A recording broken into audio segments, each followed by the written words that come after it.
नमस्कार, KP news 24/7 में आपका स्वागत है। आपके साथ मैं अश्विनी। आइए सबसे पहले देखते हैं अब तक के मुख्य समाचार। भ्रम पैदा कर रहे हैं सिद्धरामैया, कर्नाटक के मुख्यमंत्री बसवराज बोम्मई ने यह बात कही। माओवादियों नक्सलियों के खिलाफ कार्रवाई के लिए 4 विशेष दल गठित, कर्नाटक के गृह मंत्री अरागा ज्ञानेंद्र ने यह बात कही। अयोध्या में बनेगा लता मंगेशकर चौक, सीएम योगी के आश्वासन के बाद संत हुए राजी। ज्ञानवापी मस्जिद मामले में सुनवाई पूरी, 12 सितंबर को कोर्ट सुनाएगा फैसला। दीपोत्सव में अयोध्या में जलाए जाएंगे 14 लाख दिए, अयोध्या के कुम्हारों ने अभी से शुरू किया काम। पाकिस्तान में बढ़ी इमरान खान की मुश्किलें, इस्लामाबाद में एक और केस हुआ दर्ज।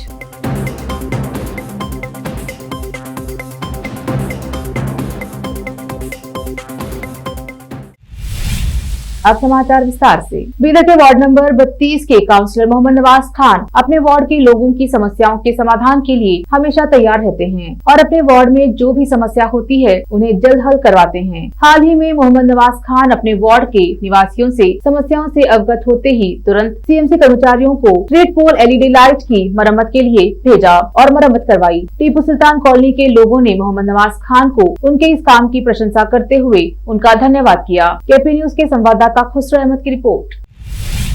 मुख्यमंत्री बसवराज बोम्मई ने नेता प्रतिपक्ष सिद्धरामैया पर भ्रम पैदा करने का आरोप लगाया है। मुख्यमंत्री ने सिद्धरामैया के उस दावे को भी खारिज किया जिसमें उन्होंने कहा था कि 26 अगस्त को कांग्रेस के विरोध मार्च को रोकने के लिए ही कोडगू में निषेधाज्ञा लागू की गई। सिद्धरामैया ने दावा किया था कि उनके खिलाफ किया गया विरोध प्रदर्शन सरकार प्रायोजित था। इस पर मुख्यमंत्री ने कहा, मुझे लगता है कि विपक्ष के नेता भ्रमित है। सारा असमंजस उनके बयान पर शुरू हुआ। क्या सावरकर की तस्वीर मुस्लिम क्षेत्र में नहीं लगाने की बात हमने कही थी? वह बार बार भ्रम पैदा कर रहे हैं। हम जिम्मेदार नहीं हैं। मैंने पहले ही एक जांच का आदेश दिया है। उन्हें पूरी सुरक्षा प्रदान की जाएगी।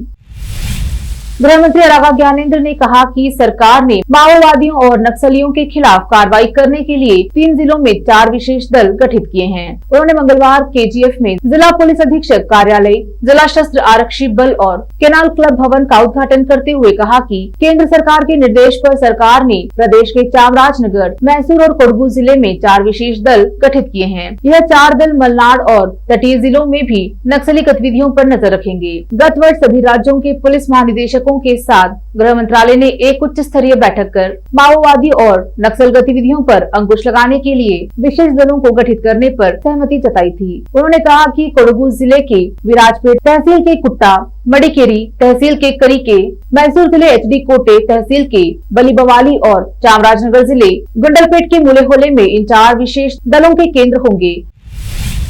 आज कुतबुल्लापुरा के 137 डिवीजन गिरिनगर में सीपीआई पार्टी की ओर से गिरिनगर बस्ती की सड़क को लेकर विरोध प्रदर्शन किया गया। इस अवसर पर सीपीआई नेता श्रीनिवास ने कहा कि यहाँ की सड़क चलने की काबिल नहीं है, इसे फौरन ठीक किया जाना चाहिए। उन्होंने यह भी कहा कि तेलंगाना सरकार बड़ी बड़ी बातें करती है परंतु काम शून्य है। यहाँ पर लोगों को आने जाने के लिए परेशानी का सामना करना पड़ रहा है। इस अवसर पर मंडल लीडर उमा महेश्वर के अलावा पूर्व काउंसलर नरसैया चंद्रम्मा और कई नेता उपस्थित रहे। केपी न्यूज के संवाददाता मोहम्मद निजाम की रिपोर्ट। अयोध्या के संतों ने आखिरकार पवित्र शहर में लता मंगेशकर स्मृति चौक के निर्माण की अनुमति दे दी है। इसके साथ ही यूपी के मुख्यमंत्री योगी आदित्यनाथ ने उन्हें आश्वासन दिया है कि अन्य स्थानों और सड़कों का नाम प्रसिद्ध संतों के नाम पर रखा जाएगा। सर्वशक्तिमान मणि रामदास छावनी पीठ सहित अयोध्या में दृष्टा समुदाय ने नया घाट क्रॉसिंग का नाम लता मंगेशकर के नाम पर रखने के राज्य सरकार के फैसले का विरोध किया था। संत चाहते थे कि प्रसिद्ध क्रॉसिंग का नाम जगत गुरु रामानंदाचार्य के नाम पर रखा जाए। योगी ने संतों को अयोध्या में प्रसिद्ध सड़कों का नाम जगत गुरु रामानंदाचार्य, गुरु विश्वामित्र, गुरु वशिष्ठ और अन्य हिंदू धार्मिक हस्तियों के नाम पर रखने का आश्वासन दिया है। संगारगौरी ज्ञानवापी मस्जिद विवाद मामले में कोर्ट ने 12 सितंबर तक के लिए फैसला सुरक्षित रखा है। दोनों पक्षों की सुनवाई पूरी हो गई है। अब 12 सितंबर को फैसला सुनाया जाएगा। ज्ञानवापी केस की सुनवाई के दौरान औरंगजेब की भी एंट्री हो गई है। कागज मांगने पर मस्जिद पक्ष की ओर से दावा किया गया है कि मस्जिद की जमीन औरंगजेब की संपत्ति है। इस मामले में मुस्लिम पक्ष की ओर से दलीलें पूरी होने के बाद आज हिंदू पक्ष आपत्ति पर जवाब दाखिल करेगा। केरल के राज्यपाल आरिफ मोहम्मद खान ने दिल्ली में इतिहासकार इरफान हबीब पर जमकर निशाना साधा। 2019 के कन्नौज विश्वविद्यालय की एक घटना को लेकर राज्यपाल आरिफ मोहम्मद खान ने मंगलवार को हबीब पर निशाना साधते हुए उन्हें गुंडा करार दिया। उन्होंने आरोप लगाया कि हबीब ने हाथापाई करके उनकी आवाज दबाने की कोशिश की थी। दिसंबर 2019 की इस घटना का जिक्र करते हुए खान ने आरोप लगाया कि हबीब भिड़ने के लिए उनके पास पहुंच गए थे। दिसंबर 2019 में कन्नौज विश्वविद्यालय में भारतीय इतिहास कांग्रेस का आयोजन हुआ था, जिसका उद्घाटन करने खान पहुंचे थे। उस कार्यक्रम में हबीब भी एक वक्ता थे। लेते हैं छोटा सा ब्रेक, जल्द लौटेंगे ब्रेक के बाद। हिंदुस्तान के हर कोने में हम हैं मौजूद, 24 घंटे हालात पर गहरी नजर, खबरों से जुड़े चुपते सवालात, और आपको दिखाता है धार्मिक, सामाजिक, राजनीतिक, लोकल और इंटरनेशनल न्यूज की सबसे बेहतर कवरेज, जो आपको रखती है हर पल बाखबर। देश और दुनिया भर की खबर के लिए देखते रहें KP news 24/7। Noor education trust Bidar की ओर से चलाए जाने वाला Noor MEd and BEd college Bidar, recognised by NCTE Delhi and affiliated to Gulbarga University, Gulbarga. Admission are open for the academic year 2021-22. विशेषज्ञ और सक्षम शिक्षकों द्वारा शिक्षा प्राप्त करने के लिए नूर एमएड एंड बीएड कॉलेज में दाखिला लें और शांत वातावरण में शिक्षा प्राप्त करें। बीदर शहर में बेहतर शिक्षा का एकमात्र केंद्र Noor MEd and BEd college, Shahpur gate, Bidar.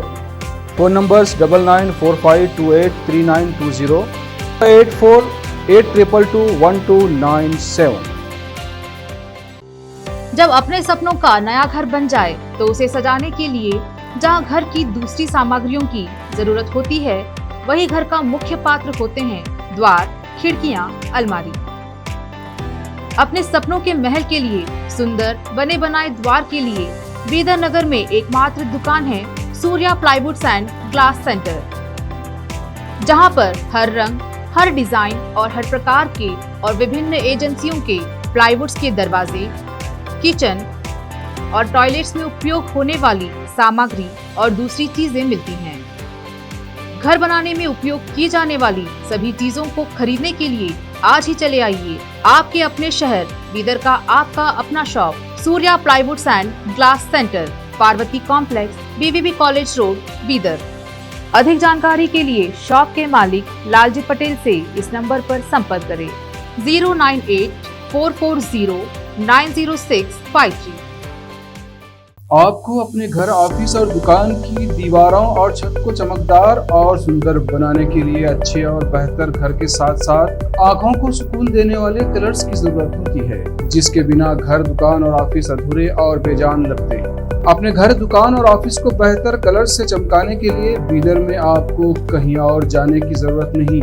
आपकी पसंद के अनुसार चमकदार और दिलचस्प कलर्स का एकमात्र केंद्र है सिद्धेश्वर ट्रेडर्स, जहां पर आपको विभिन्न कंपनियों के विभिन्न शेड्स के कलर्स मिलते हैं। साथ ही अपने घर और दुकान हो या ऑफिस को कैसा कलर उपयोग किया जाए, इसके लिए माहिर डिजाइनर्स के गाइडलाइंस की सुविधा, जो कंप्यूटर के जरिए आपके सपनों के महल को कलर्स से सजाते हैं।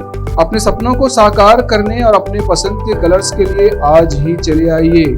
याद रखिए, Siddheshwar traders, shop number 1 and 2, Ganga super complex, Bidar. अधिक जानकारी के लिए सिद्धेश्वर ट्रेडर्स के मालिक वीर शेट्टी पाटिल से इस फोन नंबर पर संपर्क करें 9620128097। अगर आप हज या उम्रा करना चाहते हैं तो आपको कहीं जाने की जरूरत नहीं। हैदराबाद ही नहीं बल्कि तेलंगाना, आंध्र प्रदेश, कर्नाटक के हज यात्रियों की पहली पसंद खुबा टूर्स एंड ट्रैवल्स पर आई। मिनिस्ट्री ऑफ हज एंड उम्रा सऊदी अरब और भारत से स्वीकृत हज और उम्रा के बेहतरीन पैकेजेस, पवित्र स्थानों के जियारतों के अलावा दुबई, सऊदी, ओमान के विजिट वीजा और डोमेस्टिक या इंटरनेशनल एयर टिकट्स वाजबी कीमतों पर लेने के लिए आज ही तशरीफ लाइए। खुबा टूर्स एंड ट्रैवल्स, हज एंड उम्रा group, Bibi Bazaar Chauraha, behind Khuba mobile store, Hyderabad.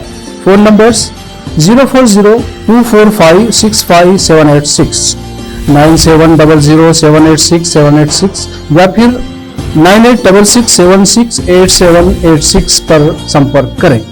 याद रखिए, हुबा टूर्स एंड ट्रैवल्स, हज एंड उमरा ग्रुप, हैदराबाद। घर, दुकान और ऑफिस कितना भी सुंदर बनाया जाए और हर तरह से उन्हें सजाया जाए, अगर फर्नीचर ना हो तो सब अधूरा सा लगता है। और अच्छा फर्नीचर घर, दुकान और ऑफिस को चार चांद लगाता है और देखने वालों में शान बढ़ाता है। और जब घर इतना सुंदर बनाया जाता है तो उसमें बेहतर और सुंदर फर्नीचर का भी उपयोग जरूरी है।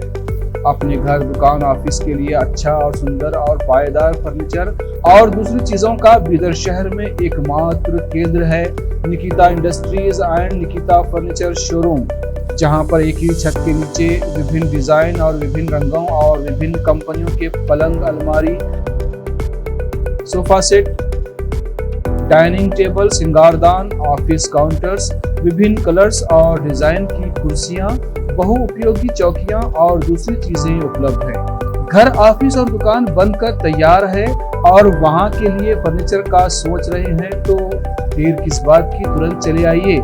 Nikita industries and Nikita furniture showroom, shed number C1, industrial estate, Gandhiganj, Bidar. अधिक जानकारी के लिए शोरूम के मालिक जयराज खंडे से इन नंबर्स पर संपर्क करें। 9448128148 08482227010।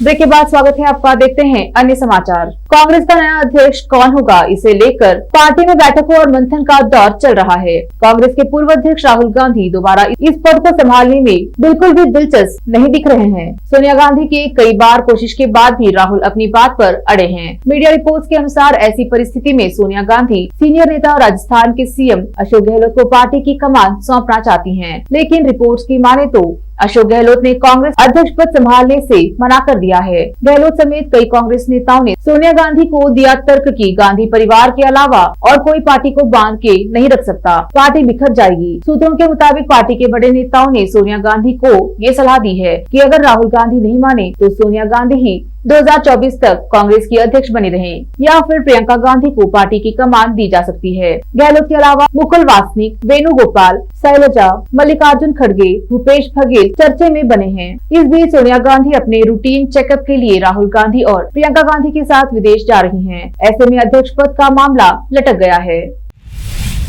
भगवान राम की नगरी अयोध्या के आसपास के गाँव में कुम्हारों के चाक इन दिनों बहुत तेजी से घूम रहे हैं। वजह महज 2 महीने बाद सरयू नदी के किनारे पर आयोजित होने वाले दीपोत्सव के लिए 14 लाख मिट्टी के दिए तैयार करने की लगन। उत्तर प्रदेश सरकार हर साल दीपावली से एक दिन पहले आयोजित होने वाले दीपोत्सव समारोह को प्रायोजित करती है। इसमें पवित्र सरयू नदी के दोनों किनारों पर लाखों दिए जगमगाते हैं। यह दृश्य बेहद भव्य और प्रेरणमय होता है। अयोध्या में यह परंपरा प्रदेश की योगी आदित्यनाथ सरकार ने वर्ष 2017 में डाली थी और इसकी शुरुआत 51,000 दियों से हुई थी। वर्ष 2019 में इन दियों की संख्या बढ़कर 4,10,000 हो गई थी। वर्ष 2020 में यह संख्या 6 लाख थी और 2021 में यह 9 लाख से ज्यादा होकर एक नया विश्व रिकॉर्ड बन गया। इस बार 23 अक्टूबर को आयोजित होने वाले दीपोत्सव में 14 लाख दिए प्रज्वलित करने का लक्ष्य निर्धारित किया गया है। ऐसे में अयोध्या के आसपास के गाँव के कुम्हारों का काम बहुत बढ़ गया है और वे बहुत बड़े ऑर्डर मिलने की उम्मीद में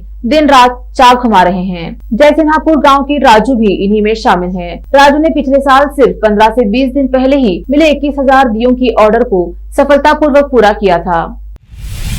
जनता दल यूनाइटेड के वरिष्ठ नेता देवेश चंद्र ठाकुर ने बिहार विधान परिषद के सभापति पद के चुनाव के लिए बुधवार को अपना नामांकन पत्र दाखिल किया। विधान परिषद के सदस्य के रूप में ठाकुर का यह चौथा कार्यकाल है। उन्होंने मुख्यमंत्री नीतीश कुमार और पूर्व मुख्यमंत्री राबड़ी देवी की उपस्थिति में अपना नामांकन पत्र दाखिल किया। इस दौरान इनके अलावा उप मुख्यमंत्री तेजस्वी यादव और महागठबंधन के कई अन्य नेता भी मौजूद रहे। विधान परिषद सचिवालय के अनुसार इस पद पर चुनाव के लिए मतदान बृहस्पतिवार को होगा।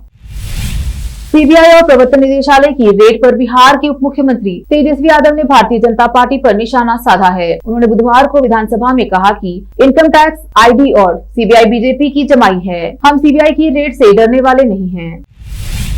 बीजेपी नेता और एक्ट्रेस सोनाली फोगाट की मौत का मामला तूल पकड़ता दिख रहा है। सोनाली के भाई रिंकू फोगाट ने सोनाली की हत्या का मामला गोवा पुलिस में दर्ज कराया है। गोवा पुलिस को दी गई शिकायत में सोनाली के पीएम रहे सुधीर सांगवान के खिलाफ कार्रवाई की मांग की गई है। लिखित शिकायत में सुधीर पर कई गंभीर आरोप लगाए गए हैं। रिंकू फोगाट ने पुलिस शिकायत पत्र में बताया है कि साल 2021 में सोनाली के घर पर चोरी हुई थी। इस चोरी की शिकायत हिसार में दर्ज कराई गई। सोनाली अपने पीए पर भरोसा करती थी। इसी बात का फायदा उठाते हुए सुधीर उन्हें लंबे वक्त से धोखा दे रहा था। पुलिस को दी गई शिकायत में कहा गया है कि करीब 3 दिन पहले सोनाली ने अपने भाई रिंकू को फोन करके बताया था कि सुधीर ने उन्हें खीर खिलाई, जिसे खाने के बाद उनके हाथ पांव कांपने लगे थे और थोड़ी देर बाद हाथ पैरों ने काम करना बंद कर दिया। जब इसके बारे में सोनाली ने सुधीर से पूछा तो वो गोलमोल जवाब देने लगा।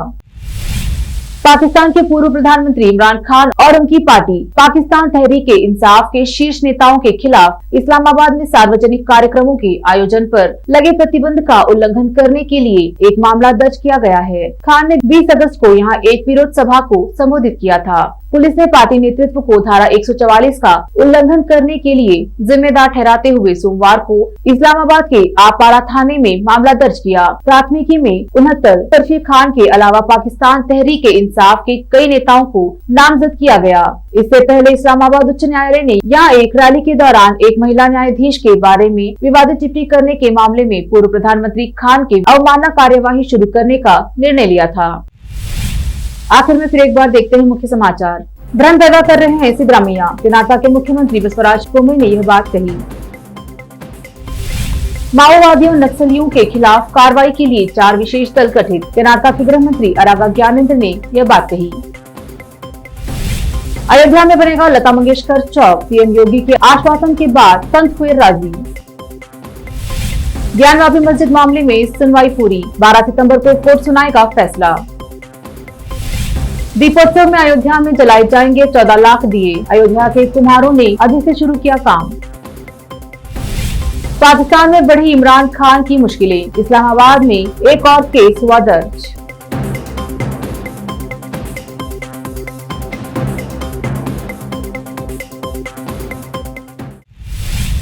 केपी न्यूज में अब तक के लिए इतना ही। अन्य समाचारों के लिए देखते रहिए केपी न्यूज 24/7। धन्यवाद।